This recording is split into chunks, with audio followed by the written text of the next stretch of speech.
Narmada Eshala audio సిరీస్కి స్వాగతం. నేను మీ నర్మద. నేను రాసి మీకు వినిపిస్తున్న మరో heart touching love story agreement marriage భాగం 6.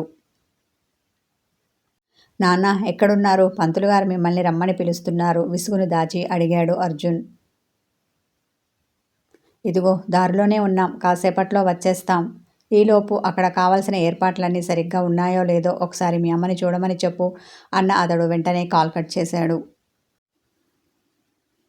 ఇంతలో అర్జున్ దగ్గరికి మహిపాల్ వచ్చి, మీ నాన్న ఎక్కడా అన్నాడు. వచ్చేస్తున్నాడు పెదనాన్న అనగానే, ఇంతకీ ఈ పెళ్లి కూతురు తరఫు నుండి జరుగుతోందా లేదంటే మీరే చేసుకుంటున్నారా అనుమానంతో అడిగాడు. మా పెళ్ళి వాళ్ళే చేస్తున్నారు పెదనాన్న, మండపం అది వాళ్ళే బుక్ చేశారు, మనం రిసెప్షన్ కదా చేస్తాం అన్న అర్జున్. మీరెందుకు ఇలా అడుగుతున్నారు అనుమానపడ్డాడు. ఎందుకంటే మనకన్నా ముందుగా పెళ్లి కూతురు వాళ్ళు వచ్చి కదా ఇక్కడ ఉండాలి. మనం వచ్చామని తెలిసి మనకు ఎదురుగా వచ్చి ఎదుర్కోలు కార్యక్రమం జరిపి అతిథి మర్యాదలతో మండపానికి తీసుకొని రావాలి. అలాంటిది ఏమీ లేదు ఇక్కడ. పైగా అమ్మాయి తరఫు వాళ్ళు ఒక్కరు కూడా ఇంతవరకు రాలేదు. మనమేమో ముందుగానే వచ్చి ఇక్కడ దేప్యపు ముఖాలేసుకొని కూర్చున్నాం. అందుకని అనుమానం వచ్చింది విసుక్కున్నాడు ఆయన. మనం ముందుగా ఏమీ రాలేదు పెదనాన్న, సమయానికి వచ్చాం. ఆల్రెడీ వాళ్ళు బయలుదేరుతున్నామని అమ్మతో చెప్పారట. ఎందుకనో వాళ్ళు ఇంకా రాలేదు. వాళ్ళెవరికైనా ఫోన్ చేసి కనుక్కోండి. వాళ్ళకి ఏదైనా సమస్య లేదంటే ఎందుకని ఇంతవరకు రాలేదు అనేది మనకు తెలుస్తుంది కదా. ఇలా ఊరికనే మనలో మనం మాట్లాడుకుంటే కారణం ఎలా తెలుస్తుంది అన్నాడు అర్జున్. నాకు వాళ్ళు ఎవరో తెలియదు. నీ పెళ్లి చూపులు అప్పుడు కానీ ఇతర పెళ్లి కార్యక్రమాలు మాట్లాడుకునేటప్పుడు కానీ నేను రాలేదు. డైరెక్ట్గా పెళ్ళికి వచ్చాను. ఫోన్ చేసి ఎవరిని అడిగేది? మీ నాన్న ఉంటే అడగమని చెప్పేవాడిని. వాడి సమయంలో ఏమీ చెప్పకుండా ఎక్కడికి వెళ్ళాడో తెలియదు. ఇటు మీ నాన్న వాళ్ళకం అటు వాళ్ళ వాళ్ళకం చూస్తుంటే ఈ పెళ్లి ముహూర్తం టైంకు జరుగుతుంది అనిపించడం లేదు. ఎందుకో గానీ నా మనసు కీడు శంకిస్తోంది విచారవదనంతో అన్నాడు మహిపాల్. మీకలా ఎందుకు అనిపిస్తోంది పెదనాన్న? కంగారు పడ్డాడు అర్జున్. పెదవి విరిచి ఎందుకో తెలియదు, నాకలా అనిపించింది అంతే భుజాలు కదిలించాడు. నాన్నేమో అలా వెళ్ళారు, పెదనాన్నేమో ఇలా మాట్లాడుతున్నారు. ఇంతకీ నా పెళ్లి జరుగుతుందా లేదా అన్న అనుమానం అర్జున్కి కలగగానే అతని గుండె దడదడలాడింది. కొంపదీసి అవిని అగ్రిమెంట్ గురించి ఇంట్లో వాళ్ళకి చెప్పలేదు కదా. అది తెలిసి వాళ్ళు ఈ పెళ్లి మానుకోలేదు కదా అన్న అనుమానం అతని మనసుకి కలగగానే అతని ముఖంపై చెమటలు పట్టాయి. వెన్నులో చిన్న వణుకు మొదలైంది. అది కాళ్ళకి చేతులకి పాకింది. ఈ అగ్రిమెంట్ పేరుతో నా చేతులారా నా అవనిని నేనే దూరం చేసుకుంటున్నానా అనిపించి అతని మనసు బాధతో మూలిగింది. వెంటనే అవనికి కాల్ చేశాడు. అది రింగ్ అయ్యింది. కానీ ఆమె లిఫ్ట్ చేయలేదు. మరోసారి కాల్ కలిపి పికప్ ద ఫోన్ అవని అసహనంతో చిన్నగా అరిచాడు. అతడు ఆందోళన చెందడం చూసి, అన్నయ్య ఏమైంది, ఎందుకిలా కంగారు పడుతున్నావు అడుగుతూ శృతి టెన్షన్ పడింది. వదిన అవని అక్కకి బావ కాల్ చేసి ఉంటాడు. తను లిఫ్ట్ చేయలేదు అనుకుంటా. ముహూర్తానికి టైం అవుతున్నా ఇంకా రాలేదు కదూ, అందుకే ఈ ప్రెస్టేషన్ అన్న శ్వేత కిసుక్కున నవ్వింది. షటప్ శ్వేత, అల్లరికి కూడా ఒక హద్దు ఉంటుంది. అసహనంతో తన కోపాన్ని అంతా ఆ అమ్మాయి మీద చూపించాడు. దాంతో ఏడుపు ముఖం పెట్టి సారీ బావా అంది. అన్నయ్య వాళ్ళు ఆన్ ద వేలో ఉండి ఉంటారు. నీకు తెలుసు కదా మన సిటీ ట్రాఫిక్ ఎలా ఉంటుందో, అందుకే ఆలస్యమై ఉంటుంది. వేరే ఏదైనా ప్రాబ్లం ఉంటే మనకు ముందుగానే ఇన్ఫామ్ చేస్తారు కదా. నువ్వు కంగారు పడకు, కూల్గా ఉండు. అయినా మన పెద్దవాళ్లకు లేని ఆందోళన నీకెందుకు చెప్పు. ఈ టెన్షన్ ఏదో అమ్మకి నాన్నకి కదా ఉండాలి. వాళ్ళు బాగానే ఉన్నారు. మధ్య నీకెందుకు, రిలాక్స్గా ఉండు. అతని ఆందోళనను తగ్గించే ప్రయత్నం చేసింది శృతి. నేనెందుకు టెన్షన్ పడుతున్నాను అనేది నాకు మాత్రమే తెలుసు. నీకు తెలియదు కదా, అందుకే ఇలా మాట్లాడగలుగుతున్నావు. తెలిస్తే నువ్వు కూడా నాలాగే టెన్షన్ పడతావు మనసులో వాపోయాడు అర్జున్. డల్గా ఉన్న అతనితో, అదిగో నాన్నగారు వచ్చేస్తున్నారు, ఇక నువ్వు నీ కంగారు తగ్గించుకో అంటూ ఉండగానే అమరేంద్ర అర్జున్ దగ్గరికి వచ్చాడు. శృతి మీ అమ్మ ఏది ఆమెను అడిగాడు. ఇది మరి బాగుంది నాన్న, ఇప్పటి వరకు చెప్పకుండా మీరు ఎక్కడికో వెళ్ళారు, తీరా ఇప్పుడు వచ్చి అమ్మ ఎక్కడా అని అడుగుతున్నారు. అదిగో అక్కడ మన బంధువులందరినీ రిసీవ్ చేసుకుంటూ వాళ్ళని పలకరిస్తోంది. ఉండు నేనిప్పుడే వెళ్ళి పిలుచుకువస్తాను అని చెప్పి అటువైపు వెళ్ళిన శృతి కస్తూరిని తీసుకొని వచ్చింది. ఏమండి వచ్చేశారా? చెప్పకుండా ఇంతసేపు ఎక్కడికి వెళ్ళారు? పంతులు గారు ఇందాకటి నుండి పెళ్ళికొడుకు మండపంలోకి రావాలి అని పిలుస్తూ ఉన్నారు. మీరేమో లేరు. ఇప్పటికి వచ్చారు. అయినా ఆలస్యం ఏదో అయ్యింది. ఇక రండి మండపం దగ్గరికి వెళ్దాం. పంతులు గారు పెళ్లి కార్యక్రమాలు మొదలు పెడతారు అన్న ఆమె, అవును అమ్మాయి వాళ్ళింకా రాలేదేంటి? అనుమానపడింది.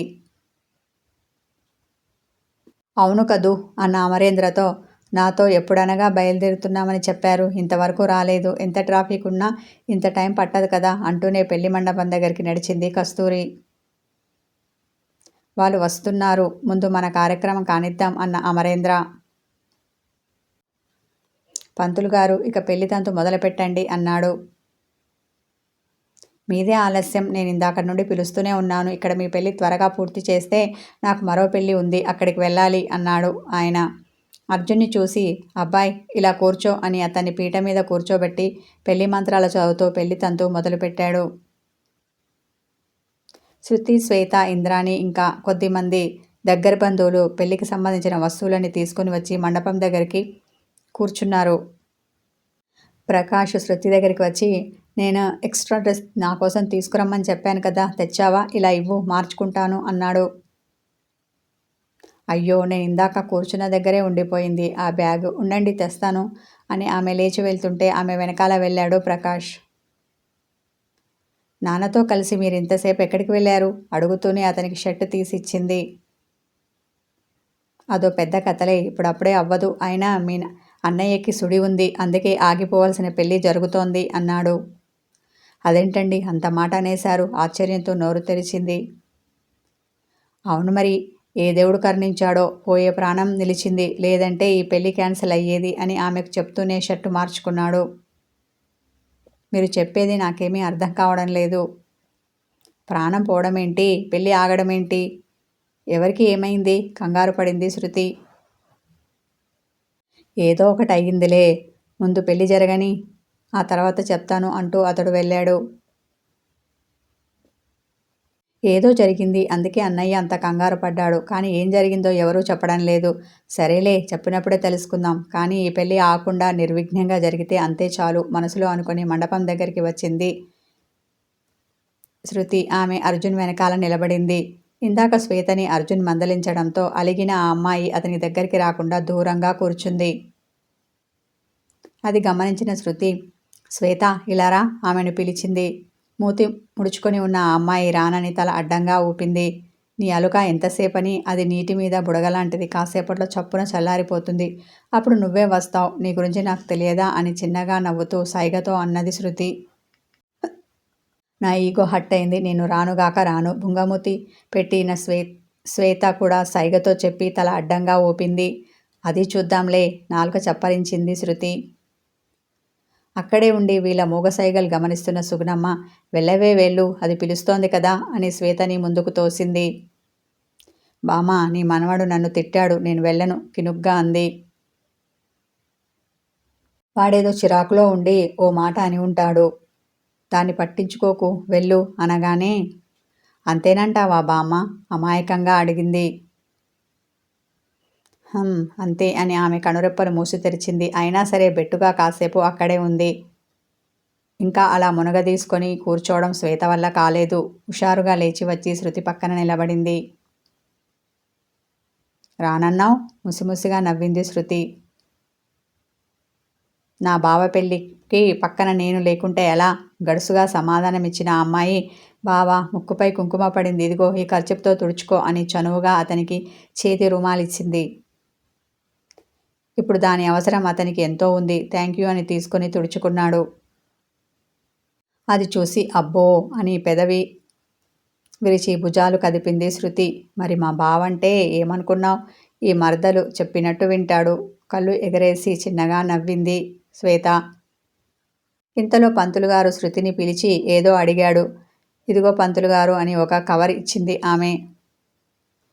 వినాయకుడి పూజ, ఆ తర్వాత వడుగు లాంటి కార్యక్రమాలు పూర్తయ్యేసరికి పెళ్లి కూతురు వచ్చింది అన్న వార్త ఆ మండపమంతా వ్యాపించింది.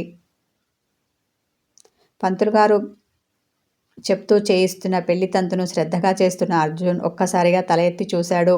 ఎంట్స్ దగ్గర నుండి ఎవరెవరో వస్తూ కనిపించారు. కానీ పెళ్లి కూతురు కనిపించలేదు. దేవిగారి దర్శనం ఎప్పటికో అనుకున్నాడు. అర్జున్ చేత చేయించవలసిన కార్యక్రమం అయిపోగానే పెళ్లి కూతురుని తీసుకొని రావాలి అన్నారు పంతులు గారు.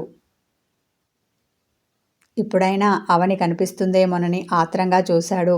అతడు ఉదయం నుండి ఆమెను చూడాలని ఆతృతతో ఉన్నాడు. అతని నిరీక్షణకు పులిస్టాప్ పెడుతూ కొబ్బరి బోండా చేత్తో పట్టుకుని పెళ్లికూతురి అలంకరణలో ముద్దుగా పుత్తడి బొమ్మలా ఉన్న అవని చిన్నగా నడిచి వస్తూ అతని కళ్ళకు నిండుగా కనిపించింది.